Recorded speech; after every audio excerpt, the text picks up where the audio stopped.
Entenda um pouco mais o processo de impeachment. Na prática, como ele afeta a sua vida? O que diz a lei? Quais os próximos passos? O nosso convidado de hoje é o deputado estadual do DEM do Rio de Janeiro, Milton Rangel. Não perca, daqui a pouquinho, no Ponto de Equilíbrio.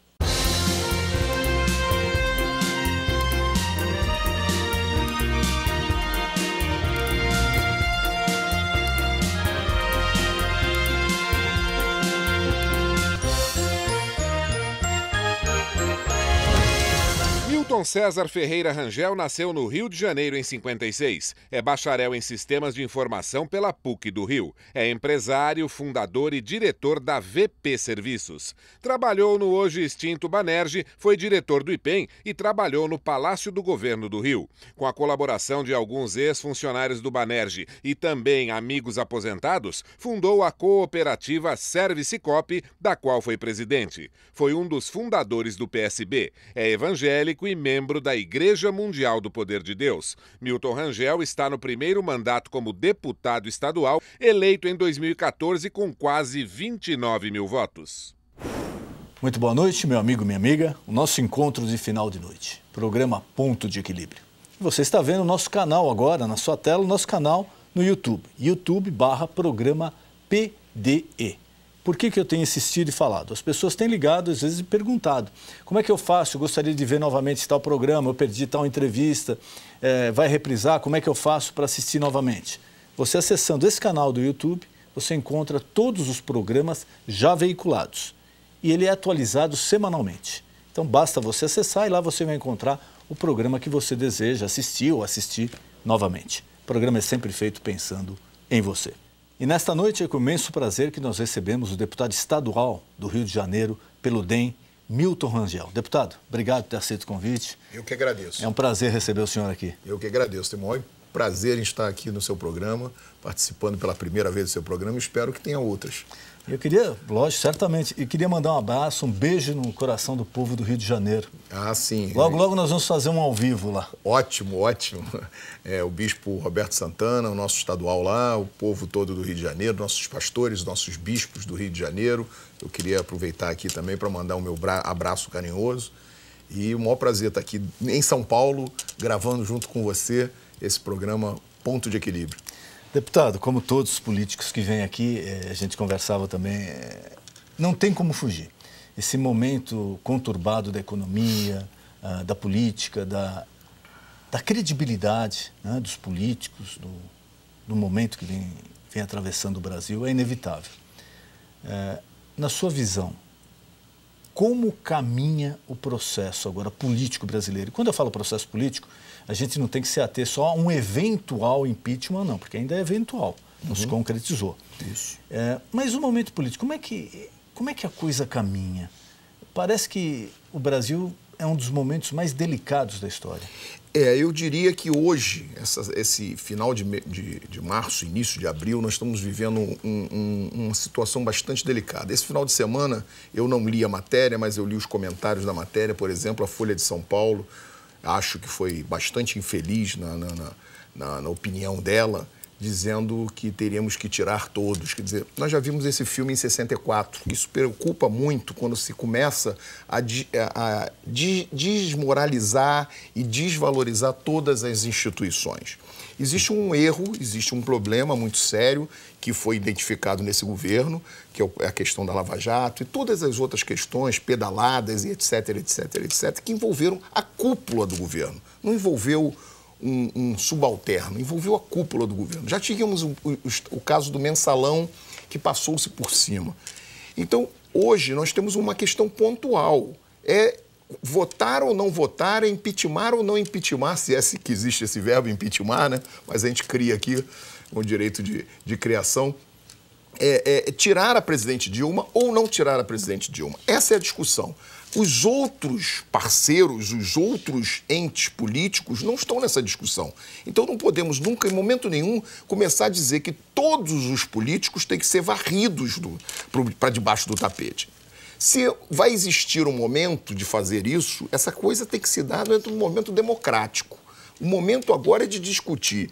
Sai Dilma, fica Dilma. Esse é o momento. Mesmo porque existe ação no TSE que aí sim questiona problemas com a chapa Dilma Temer. Tudo dentro da legalidade. Exatamente. Dentro um processo da legalidade. Legal normal, e não de golpe. Democrático. E sem golpe. Exatamente. Aí é um outro, para deixar bem claro para o telespectador. Uma coisa é o fato do impeachment relacionado à pedalada fiscal e algumas outras coisas, mas mais restrito à pedalada fiscal.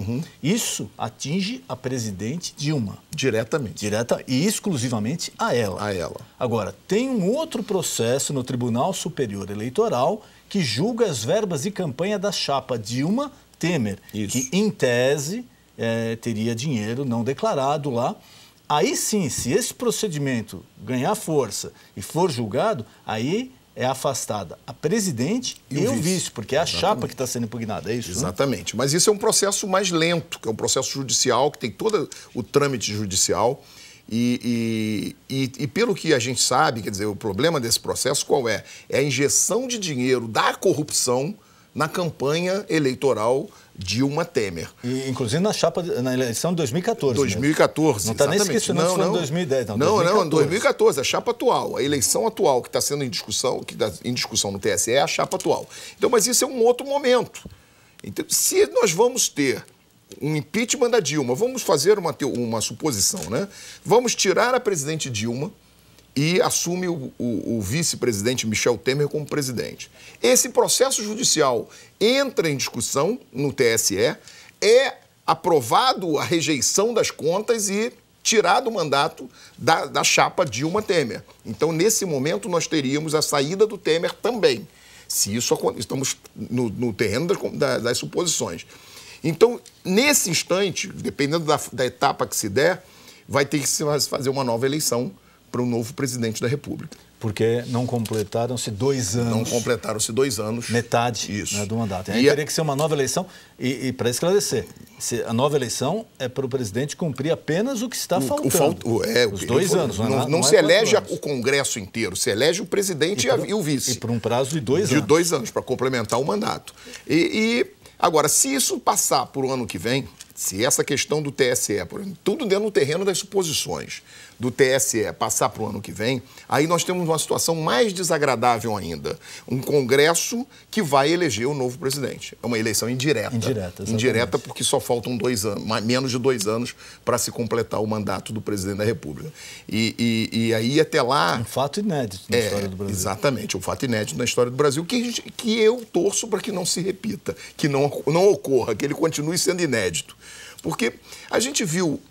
na época do Collor, do impeachment do Collor, e volto a dizer, impeachment não é golpe, impeachment é um processo judicial. Hoje a presidente Dilma tem todo o direito de se defender, está aberto a ela apresentar suas defesas, a sua defesa.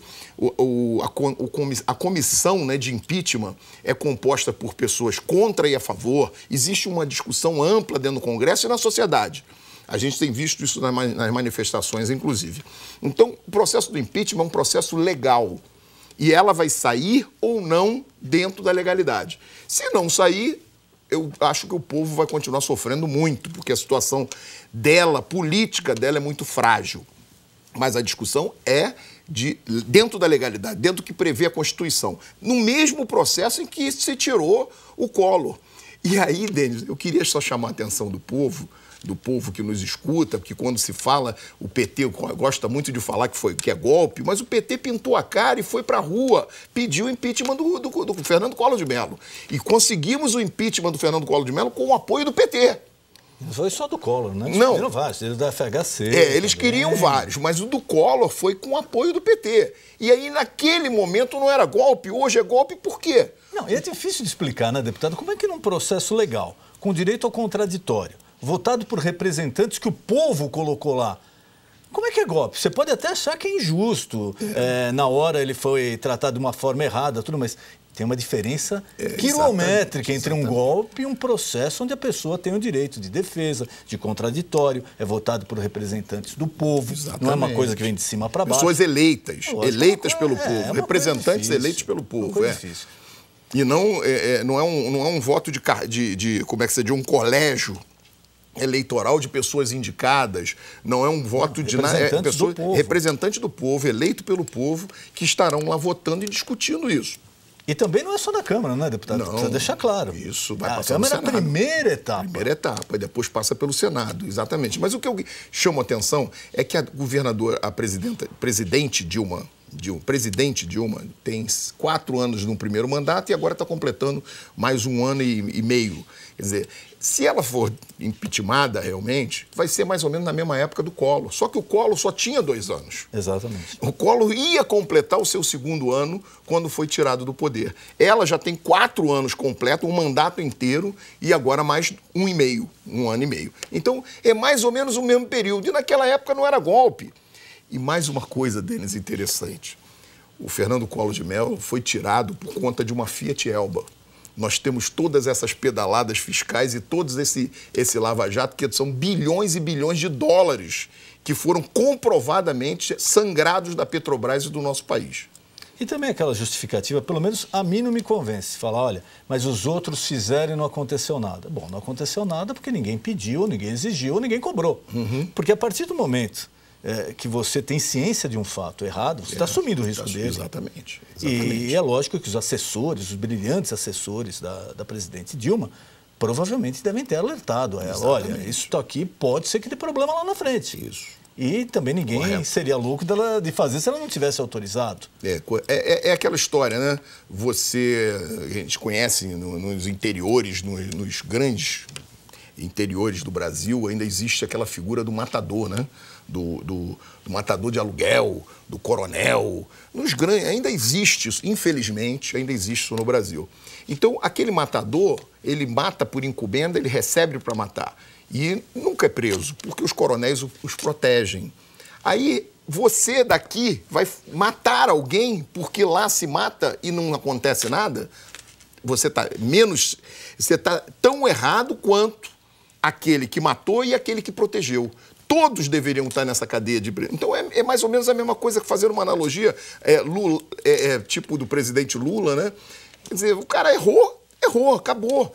Pegue-se o errado. Se não pegou antes, nos outros erros, deveria ter pego o Lula se ele fez isso, deveria pegar o Fernando Henrique se ele fez isso. Agora, ninguém pediu isso, ninguém pleiteou isso, ninguém levantou essa lebre. O Tribunal de Contas apontou agora, com todo rigor, com todo critério, as pedaladas fiscais como um crime contra a sociedade. Nós estamos... foi para pagar o Bolsa Família, nós estamos sem pagar a educação, nós estamos sem pagar a saúde está o caos. A saúde, a população do Rio de Janeiro, de onde eu sou, de onde eu represento, está abandonada pela saúde pública federal, do governo federal. Nós temos lá, hoje, grandes emergências se transformaram em emergências feitas em container. Hoje nós temos o Hospital Geral de Bom Sucesso, que é o principal hospital em termos de emergência, era a grande referência do Estado em emergência. Hoje a emergência dele, há 5 anos, está sendo operada dentro de contêineres. E alguns hospitais, inclusive, fecharam o setor de emergência. Fecharam, exatamente. Os hospitais, Cardoso Fontes, por exemplo, fechou. Vários hospitais fecharam. Nós já tivemos um caso de um paciente passar mal num ônibus em frente ao Hospital de Cardiologia de Laranjeiras e morrer na recepção de um ataque cardíaco, sem atendimento. Um atendimento negado. Então, esse é o quadro que se vê no Rio de Janeiro. Então, pedalada fiscal, que estão justificando agora, que vai ser feito na defesa dela, pelo que a gente sabe, como sendo para sustentar o Bolsa Família. Bom, sustenta o Bolsa Família e o resto. E a saúde? E a educação? E a escola de horário integral? Que pátria educadora é essa? Onde está a pátria educadora? Só no slogan. Só no merchandising, que aquele marqueteiro lá que está preso, né, também, até o marqueteiro está preso, João Santana, criou com muito brilhantismo. Pátria educadora. Onde está a pátria educadora? Para onde foi a pátria educadora se nunca se abordou com seriedade a escola de horário integral, que é onde a gente consegue, dentro das nossas comunidades, as comunidades mais carentes, tirar a criança do tráfico, da mão do tráfico, tirar a criança de ser olheiro de tráfico, de ser avião de tráfico, a criança, tirar ela da escola da bandidagem. É a escola de horário integral que permite isso, porque o pai sai para trabalhar 8 horas da manhã e volta para casa 8 horas da noite. Ele não sabe o que o filho fez fora do horário da escola. O que o filho está fazendo na rua está na mão do tráfico. Quem está acariciando o filho desse trabalhador é o tráfico. Ele vai virar o quê? Vai virar traficante. Ele está na escola da bandidagem. Muitos são salvos pelas nossas igrejas evangélicas, que os nossos pastores, que levam a palavra de Deus, que levam o trabalho de evangelização para as comunidades e resgatam alguns desses. Mas, infelizmente, a maioria dos nossos jovens estão se perdendo na mão dos traficantes, servindo e tendo como modelo, o que é pior, Denis, tendo como modelo aquele playboy traficante que tem tênis de marca, roupa de marca. Não, ele olha e fala, pô, essa miséria aqui tremenda. Olha aqui, quem mexe com droga. Olha, o cara tá com dinheiro, tá ótimo, tem carro, tem moto, mulher bonita. Exato. Esse é o exemplo que vai passando para o jovem, que está numa fase, que é aquela história, criança, adolescente, ela é muito permeável, né? A fase onde ela cria os valores dela. Exato. E está sendo passado, infelizmente, esse valor errado a ela. E você na escola de horário integral, você vai possibilitar que ele tenha acesso à cultura, ele tenha acesso ao esporte e tenha acesso ao principal que a escola tem que dar, que é a educação, que é a formação. É a pessoa sair da escola com o seu dever de casa feito, com a sua alimentação feita, com todo o contexto e trabalhando diretamente com ele no esporte. Nós estamos no ano olímpico. Esse é o próximo assunto que eu queria falar. Estamos no ano olímpico e não temos formação de escolar para esporte. No pedido de impeachment da OAB, que não é esse que está sendo agora, ainda esse daí não foi nem apreciado pelo presidente Cunha se vai ser aceito ou não. Mas um dos motivos do pedido de impeachment da OAB, ele faz menção à isenção daquela lei que a FIFA não pagou imposto aqui na Copa do Mundo. Que também todo país do mundo ela pagou. Todo. Aqui ela não pagou. Ela mudou a lei e não pagou imposto. E isso é um dos pedidos da OAB também para o impeachment da presidente Dilma. Essa isenção que foi dada à FIFA. Eu, particularmente, tenho falado isso lá desde 2012. Eu fui radicalmente contra a Copa do Mundo aqui no Brasil, como também aos Jogos agora, por um simples motivo. Eu acho que tudo isso daí tem que acontecer quando o país, não que esteja uma maravilha, mas pelo menos tem o básico para dar à população. Ou seja, tem um hospital digno, tem uma rede escolar digna, tem um saneamento básico. Eu acho que se tem isso, não precisa ser um país rico, milionário, mas se tem isso, esporte é bom para a juventude, vai trazer coisas boas, mas na Copa do Mundo nós já vimos esse rombo que ficou para trás, com estádios de bilhões de reais abandonados, que todo mundo falou que ia acontecer isso, todo mundo falou antes. Quem tinha um pouquinho de bom senso falou, vai construir e vai deixar abandonado. Aconteceu, infelizmente. E agora parece que está se repetindo, por quê? Com os Jogos Pan-Americanos de 2007, a estrutura que foi feita praticamente está perdida no Rio de Janeiro. Vai se fazer tudo de novo. O Engenhão caiu, sala de jogos abandonada, agora vai se gastar dinheiro de novo para os Jogos Olímpicos. E aí, esse dinheiro não teria uma destinação melhor, deputado? Tem algumas conexões aí. Esse dinheiro com certeza teria uma destinação melhor. Eu concordo plenamente com o senhor está colocando, mas nós temos um estímulo para que esse dinheiro venha para o Rio de Janeiro. E esse dinheiro vá para onde tiver que ir. A partir do momento que você não tem esse estímulo, o Rio de Janeiro hoje está mudando. O Rio de Janeiro hoje tem um ganho muito grande na mobilidade urbana. Nós não teríamos isso se não tivesse uma Olimpíada. Nós vamos ter um ganho em aparelhos esportivos. Alguns vão se perder, com certeza. Alguns até são feitos para se transformar depois, para virar outra coisa depois, inclusive escolas de horário integral. Mas vai se perder muita coisa que não precisaria, como se perdeu no PAN, como você acabou de colocar, como se perdeu na Copa do Mundo. Agora, o dinheiro não teria vindo também para o Rio de Janeiro se nós não tivéssemos a Olimpíada. Então, existe uma discussão muito prática nisso aí. A Olimpíada vai ser bom para o Rio de Janeiro, vai ser muito bom para o Rio de Janeiro ter feito a Olimpíada. Agora, a Copa do Mundo que você colocou, muito bem colocado, é uma outra visão. Por que tantas sedes? Sedes onde não se pratica futebol de primeira linha. Brasília não existe um time de primeira divisão e foi gasto 1 bilhão no estádio. Sedes onde não se pratica futebol de primeira linha, você fazer um estádio lá em Manaus. Tem nada contra o amazonense, mas não é futebol de primeira linha que se pratica lá. Não tem um time na primeira divisão. Não, e nem os times de Rio de São Paulo vão eventualmente jogar lá porque é longe. É longe, exatamente. E aí você tem o Nordeste também, que teve 3 sedes construídas no Nordeste, 3 sedes de Copa do Mundo construídas no Nordeste. Podia ter uma só. Podia ter uma só que atenderia o Bahia, o Vitória, o Sport Recife, o Santa Cruz e etc, etc, etc. Porque são os únicos que ainda aparecem de vez em quando na primeira divisão do esporte. Agora, não, se espalhou uma politicagem, se espalhou estádio onde não vai se usar, se jogou o dinheiro fora. Então hoje você está tendo futebol de quinta em estádio de FIFA. Futebol de quinta categoria em estádio de primeira linha. Ah, vai desenvolver o esporte? Não vai. Não é por aí. Não é o estádio que desenvolve o esporte. Precisa de investimento na estrutura. Exatamente. No jovem, exatamente. Em abrigo para o jovem, que ele possa ter uma cama, um local para se alimentar, praticar esporte. Mas não é construindo estádios faraônicos que você vai incentivar o esporte. Mas voltando à questão da Olimpíada, quando se planejou a Olimpíada, quando se criou a Olimpíada, quando se definiu a Olimpíada, o Rio de Janeiro era o Eldorado do Brasil. Não era São Paulo. São Paulo era uma realidade. O Rio de Janeiro era o Eldorado. Então, dentro dessa perspectiva, o Rio de Janeiro ia só ganhar, ia aumentar os seus investimentos. Só que o Rio de Janeiro deixou de ser o Eldorado para ser um verdadeiro fracasso. Hoje, o estado do Rio de Janeiro, infelizmente, eu falo isso como carioca, como fluminense que sou, e bastante chateado, bastante decepcionado. Hoje o Rio de Janeiro não tem dinheiro para pagar a folha de pagamento dos seus funcionários. O estado do Rio de Janeiro hoje está quebrado. Não, está cada dia atrasando mais. Hoje o estado do Rio de Janeiro está numa situação financeira caótica. Então, não tem mais o Eldorado.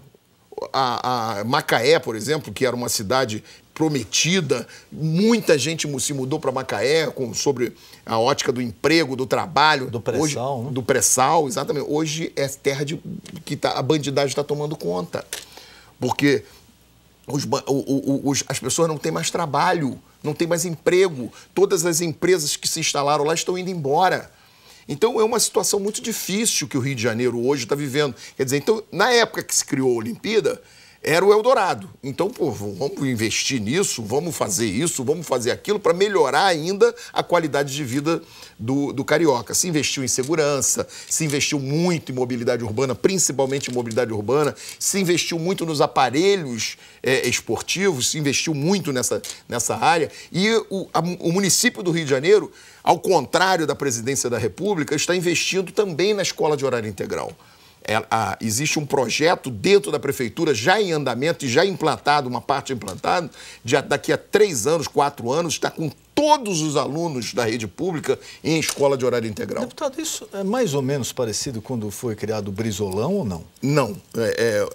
A ideia é de Darcy Ribeiro. A ideia inicial de pegar a criança 7 horas da manhã, 8 horas da manhã, dar um café da manhã, dar o almoço, dar o lanche e deixar ela sair jantada para casa, esse projeto é um projeto de Darcy Ribeiro.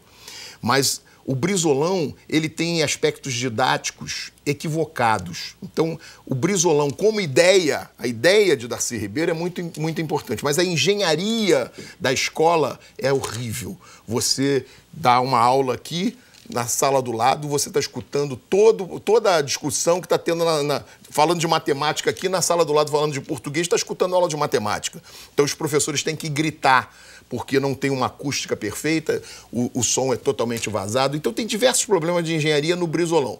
A ideia é, sim, a ideia original da escola de horário integral, projeto do saudoso Darcy Ribeiro, que era um educador de ponta, era uma pessoa realmente preocupada com a educação.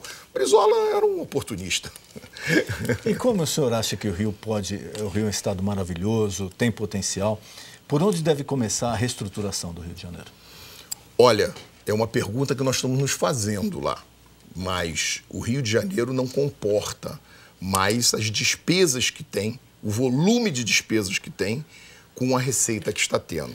Hoje o endividamento do Estado já atingiu o topo, a receita hoje, a folha de pagamento consome 110% do arrecadado. É uma loucura. Só para se ter uma ideia. Então, mas não era assim antes. Aí nós tomamos na cabeça, a Petrobras, a sede da Petrobras é no Rio de Janeiro. Nós tomamos o Lava Jato em dupla, né? Porque a Petrobras parou de operar. Quando para de operar, todas as plataformas continentais de prospecção, que geram emprego, pararam. E o Comperge, que é uma obra ia ser um polo petroquímico sendo planejado, sendo desenvolvido, totalmente paralisado. Eram 30 mil empregos gerados. E aí, olha como o Rio de Janeiro apanhou mais do que todo mundo. Toda a indústria naval do Rio de Janeiro, que gerava plataformas, gerava embarcações para essa prospecção de petróleo, praticamente parou. Parou, está praticamente zerado. Então, todos esses empregos estão na rua, estão desempregados. Então, nós temos afetado diretamente pela questão da paralisia da Petrobras, que para as plataformas e para as obras do Comperge, e por conta disso também para a construção naval, as novas embarcações, as novas contratações, paralisa tudo. Por outro lado, a gente tem um petróleo que caiu de $100 o barril para $30 o barril. E sem perspectiva de subida. Isso afeta diretamente o royalty que se recebia. Então, qual é a perspectiva do Rio de Janeiro? Tem que ser reinventado. Deputado, queria mais uma vez agradecer a presença do senhor aqui, mandar um beijo carinhoso a todo o povo do Rio de Janeiro, Bispo Roberto, todos os pastores, bispos de lá, os nossos grandes amigos aí do Rio de Janeiro, e queria colocar à sua disposição, nesses momentos finais, alguma coisa que eu não perguntei, algum recado que o senhor queira passar ao nosso telespectador, por favor, fique à vontade. Eu só quero disponibilizar para os nossos telespectadores o meu site, miltonrangel.com.br, www.miltonrangel.com.br, o meu Facebook, né, Milton Rangel, onde a gente está demonstrando constantemente todo o nosso trabalho, tudo que a gente faz, tudo que a gente desenvolve. E o meu canal no YouTube também, Deputado Milton Rangel, no canal do YouTube, onde a gente mostra todos os vídeos, todas as nossas participações em programas de entrevista, em debate na própria LERJ, em pronunciamentos no plenário, todo o nosso posicionamento político e especialmente em relação à obra da nossa Igreja Mundial do Poder de Deus. Deputado, foi um prazer enorme recebê-lo. Deus abençoe e boa sorte nessa sua empreitada. Deus está no controle. Nós não estamos em crise, nós estamos em Cristo. Amém. O nosso encontro de final de noite, programa Ponto de Equilíbrio. Boa noite.